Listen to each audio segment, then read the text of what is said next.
Saudações, nobres ouvintes do podcast Sem Esperança. Bom, eu vou falar das vantagens que teve o feminismo moderno. Eu não vou falar do antigo, basicamente, que eu vou falar. Posso falar do antigo, da época da década de 20 até mais ou menos 50. Tá. Certo, que é o feminismo das sufragistas, da Simone de Beauvoir e por aí vai. Certo? Mas esse feminismo que se diz da terceira onda, que aí já coloca umas baianices, tipo feminismo afro-latino, americano e indígena. Bom, isso tudo é bobagem, certo? Isso tudo é para ser ignorado. Com exceção da única vantagem que eu trouxe, certo? Mas eu vou falar depois. Voltando só do antigo feminismo, a função primordial dele é para uma sociedade individualista. É, a, a mulher fazia parte do conjunto da casa, junto com os filhos. E o homem estava preso na família também, certo? Falava-se que, por exemplo, o homem tinha que trabalhar, certo? Não que hoje não tenha, tá? Mas hoje, por exemplo, é menos não aceito, digamos assim, que o homem seja um vagabundo. Antes não. Antes o homem era dever de todos os homens trabalhar, a mulher cuidava da casa e dos filhos, sem exceção. Certo? E isso, a família, ela formava um todo. Era aí num pensamento, era o começo de era o final, melhor dizendo, de um pensamento coletivista, certo? Então esse feminismo ele faz parte do processo de atomização dos indivíduos, que aconteceu dentro do processo de individualismo que já começa na época do Renascimento. Certo, mas eu não vou entrar em detalhe nisso, basicamente só para terminar, para citar, por exemplo, o caso do voto feminismo, o voto feminino, por exemplo, ele é um exemplo da individualização da mulher, a mulher sendo vista como um indivíduo. E é nisso que o feminismo de primeira onda, né, modernizou, trouxe de inovação e de qualidade. Isso, bom, a gente não pode negar, certo? Bom, mas e porque o que acontece? O voto da família era o voto masculino só. É que nem, por exemplo, no Brasil tinha o voto censitário, a pessoa que era eleitora, ela representava uma região, uma localidade, mesmo morando com outro eleitor, certo? Então tinha que ser homens católicos, com uma certa renda, que se presumia que era possível eu representar alguém, certo? E aí, com o voto sufrágio universal masculino, se consegue, já aumenta a individualização, porque o voto masculino, quando era só masculino, era o voto da família, porque era a partir dos 21 anos. Então, o que acontece? Com 21 anos, a pessoa já estava casada com 2, 3 filhos, certo? As pessoas se casavam lá pelos 14, 15 anos, se juntava. Então, isso daí, com 21 anos, já estava apto a votar, o homem. Então, era o voto da família. E aí, a mulher, em comum acordo com o homem, escolhiam o seu candidato. Já não, o voto feminino, ele quer essa individualização, certo? Junto com o voto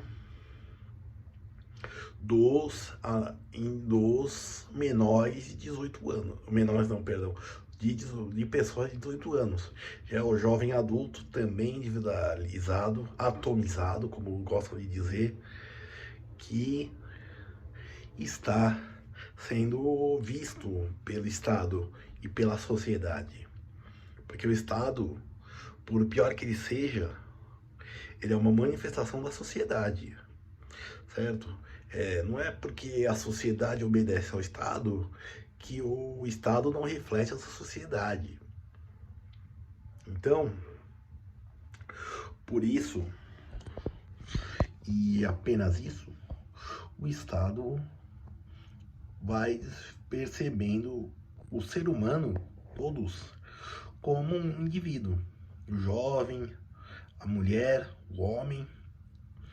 Então é nisso que o feminismo de primeira onda faz parte e deixou o seu legado. Agora esse feminismo atual de terceira onda, que botam essas baianices de afro-latino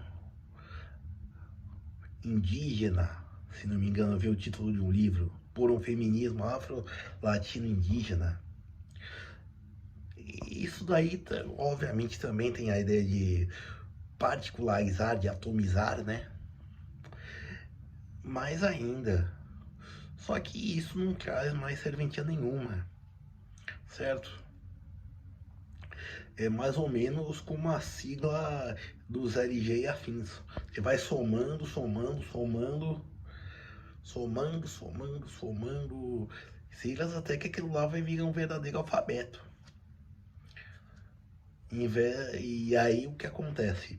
Uma sigla que deveria representar todo mundo não representa ninguém, certo? E isso se torna perigoso. Mas bom, o feminismo atual tem uma vantagem. Pode parecer um barbarismo, mas para mim é uma vantagem. Ele incentiva as mulheres a não se depilarem. Eu acho sexy mulheres que não se depilam, certo? E o que mais? E bom, quando a mulher hoje para ser feminista não pode se depilar. Se ela se depila, ela não é uma mulher progressista. Não. E, e isso é importante, certo? O fato da mulher não se depilar torna ela feminista. Entenderam? E nisso é a única vantagem que se constitui. Depois dessa atomização maior ainda, esse destaque se dá para todos os indivíduos, é um contrassenso. Porque o que acontece? Eles estão querendo voltar a um coletivismo, certo? Só que um coletivismo formado por pequenas unidades não leva a nada, certo? Porque é como um rebanho de gatos, certo? Você não consegue juntar um rebanho de gatos, porque cada pequeno grupo tem o seu interesse, certo? Então, o que acontece? Quando se junta cada pequeno interesse de cada indivíduo e cada um vai para um lado, esse grupo não vai se mover para lugar nenhum. É claro que certos grupos, como por exemplo, certos grupos, porque o partido, que é o PT, conseguiu fazer isso com o centralismo democrático, certo? Então, com esse centralismo democrático, ele conseguiu resolver essa questão dos negros, homossexuais e por aí vai. Hoje a esquerda não representa mais os trabalhadores, só a pequena esquerda conservadora, representada, por exemplo, pelo PSTU, pelo PCB e pelo PCO. Se vocês forem ver, se juntarem os três, muito mal dá 2% das intenções de votos nas pesquisas. Com sorte 3, porque são 3 partidos. E bom, não vai muito além disso.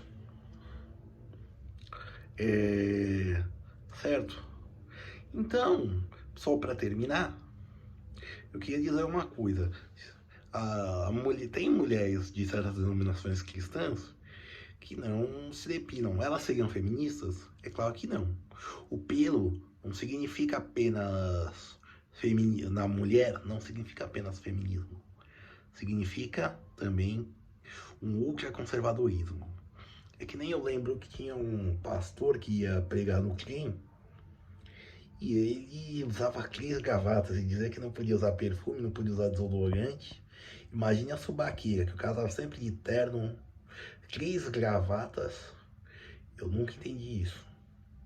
Bom, mas essa é uma reflexão minha. Certo? Eu sou Urbano Adrianopoulos e esse foi o podcast Sem Esperança. Obrigado.